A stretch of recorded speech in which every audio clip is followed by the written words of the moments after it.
Must let us come together.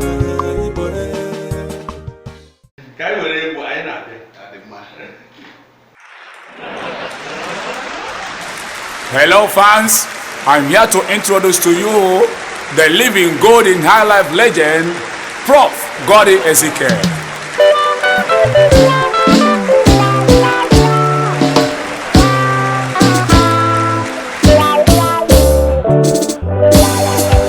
Hello, good people of Africa. I am Goddy Ezekiel, and this is a prayer song for Nigeria and Africa.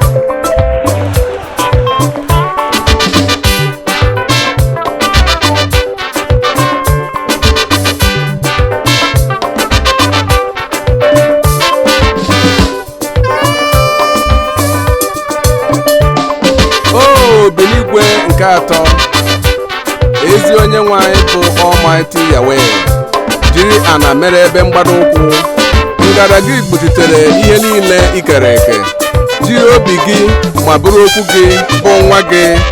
bụ Isa Almasihu bụ Jizọs Kraịst gbadatara kpagharịa n'ụwa nke 33. Biko nabata ayịya anyị, gị onye nọ n'oche eze ime eluigwe nke atọ, Yahweh nabata ayịya anyị n'aha Jizọs Kraịst. Amen. Onye nwe Jizọs Kraịst, biko nabata ayịya anyị o. Onye nwe Jizọs Kraịst, biko nabata ayịya anyị o. Ka Jehova nna mere anyị ebere, ọchịchị ụwa esighị ike, ma ọ bụ nwa chi ọbụbọ na-eme ụwa n'anya ụmụ mmadụ echi mmadụ ibe ha.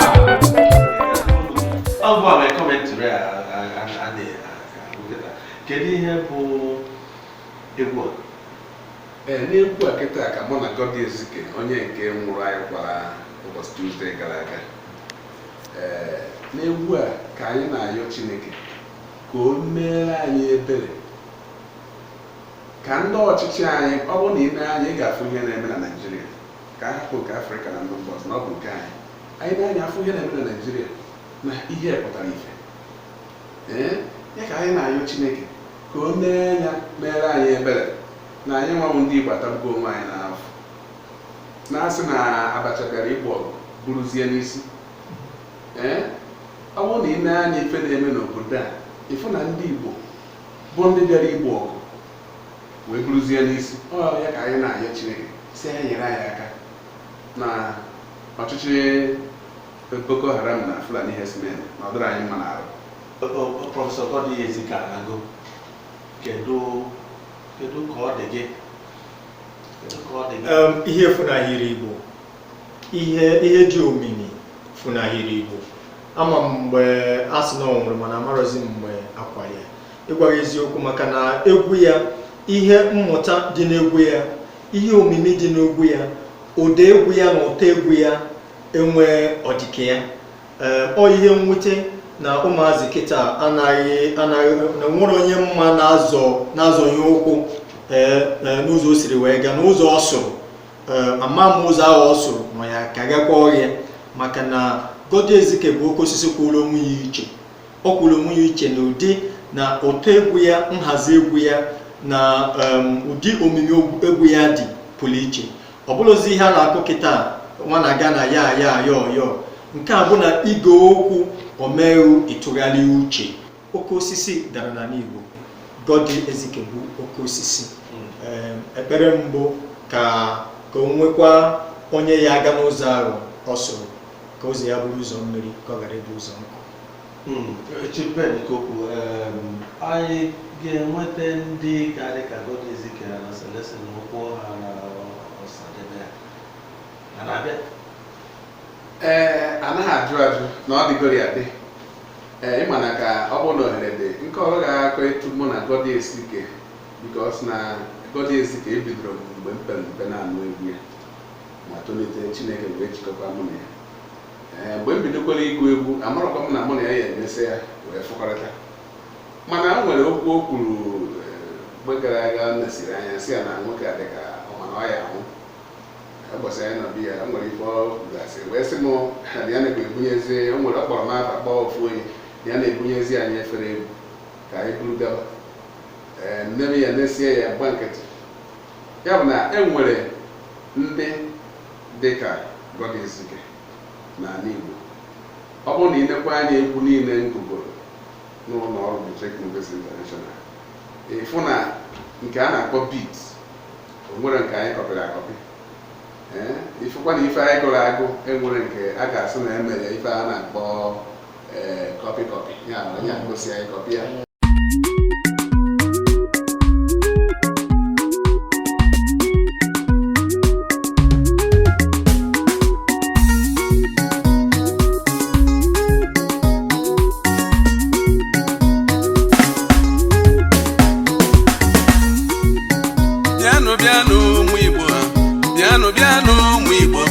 Igbo ka m na-akpọ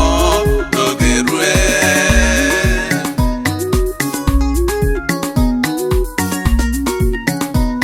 bịanụ ha oku ndụ ka m na-akpọ ha ịtọ ntị na n'ịnụrụ ọnụ ahụ udere idedanda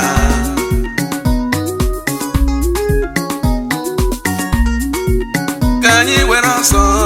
ma were ije wee zukọ na-ejiri mana asụsụ Igbo anagwa ọkwa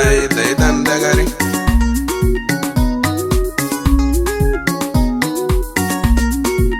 ogini na-eme anyị ihe a ogini na-eme anyị ihe a onye na-eti anyị ihe Wegedo ntị ka nkọla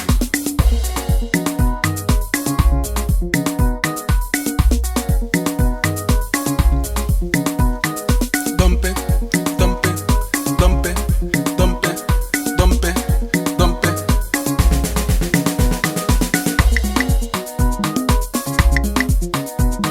isoro onye Igbo ibe gị oyibo isoro onye Igbo ibe gị oyibo isoro onye Igbo ibe gị oyibo ị mara na ị na-eme dompe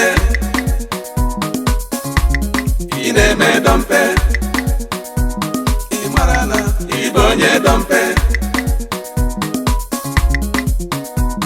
isoro onye Igbo ibe gị French isoro onye Igbo ibe gị French isoro onye Igbo ibe gị French ị mara na ị na-eme dompe ị na-eme dompe ị bụ onye dompe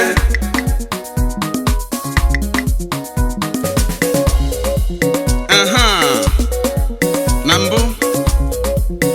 enyere m unu bụ ụmụ Igbo amaka ọ dịka unu anụghị ihe m na-ekwu ugbu a ana m enye unu sampio ọ bụrụ na unu anụghị ihe m kwuru mgbe ahụ enyezie m unu Babel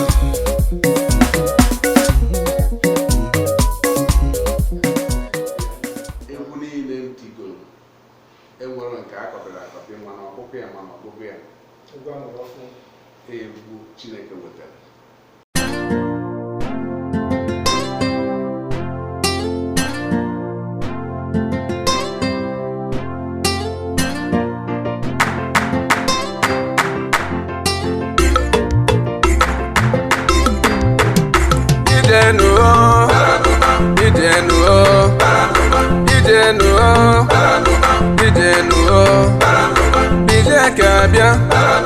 DJ ka abịa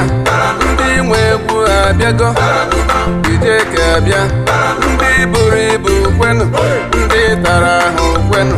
ndị ike ha bụ dikpa ndị ụkwụ ịzaga kwenu ndị ntị ha sara mbara ọgba afọ kodo ndị kwa afọ kwa nwata afọ ọnụ ka mkpi ndị beribe kwenu ndị nwere aka kwenu ndị nwere uche kwenu ndị nwere aka kwenu ọkwụrụ agba ngọkwe DJ ka bịa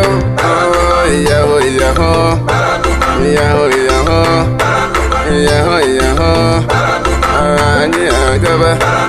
anyị na-aga DJ ka abịago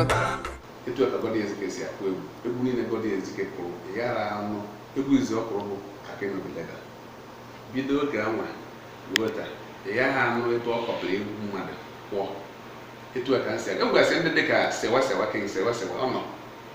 ụbọchị ịfụ ụbọchị anyị na-akwụ ya n'afịa banyere afịa dịka etu a egwu ikpeazụ mụ na Gọdị Ezike kụrụ tupu ọ nwụọ ọ banye nga afịa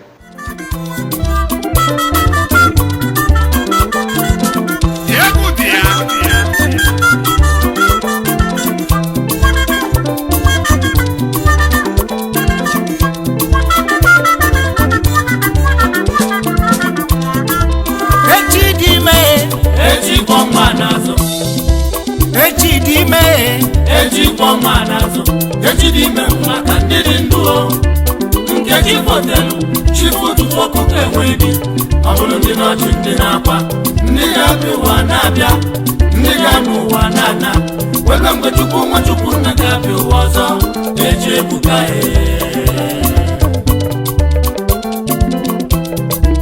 ejidime ejikpọ nwa n'azụ ejidime ejikpọ nwa n'azụ ejidime maka ndị dị ndụ nke gị fọdụrụ chifu ụtụtụ ọkụkọ enweghị ọ bụrụ ndị n'ọchị ndị na-akwa ndị ga-abịa ụwa na-abịa ndị ga-anụ ụwa na-ana webe mgbe Chukwu nwa Chukwu nna ga-abịa ụwa ọzọ eji ebuka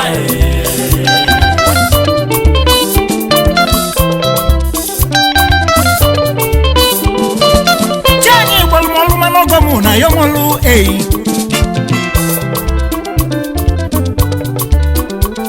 asị m na chani gbalụmọlụ mana ọgọmụ na ya ọmọlụ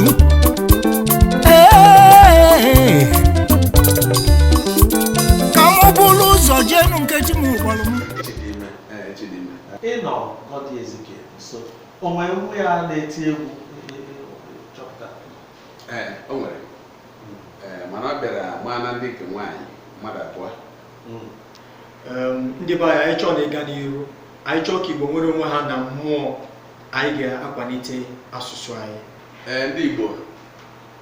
ana m asị unu biko onye ọbụla nwere akara aka chi ya were ya pụta ihe ụlọ ọrụ anyị bụ Bijek Movies International na-enyerekwa ụmụ Igbo aka ịkwalite akara aka chifanyereta anyị ejikwa kasịrịta ọtụtụ ya bụ onye ejezi na-ebigharị aka maọbụ mmadụ tasị afụfụ dee akwụkwọ maọbụ tie egwu eje warisie ya ọ bụrụ na ị nwere onyinye were onyinye aha Chineke nyere gị pụta ihe ka ị wee dị ka ndị a niile a na-anụ afa ha tata akọpịsị na nke mmadụ emebisi na aka ọrụ mmadụ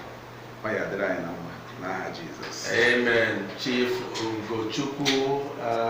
Ben Ikoku o mere ihe dịka CEO Bijek Movies International o dega akwụkwọ ntị ike True Origin of Igbo and Her Culture ọ dịkwa na audio na DVD ọ dị na video na ya na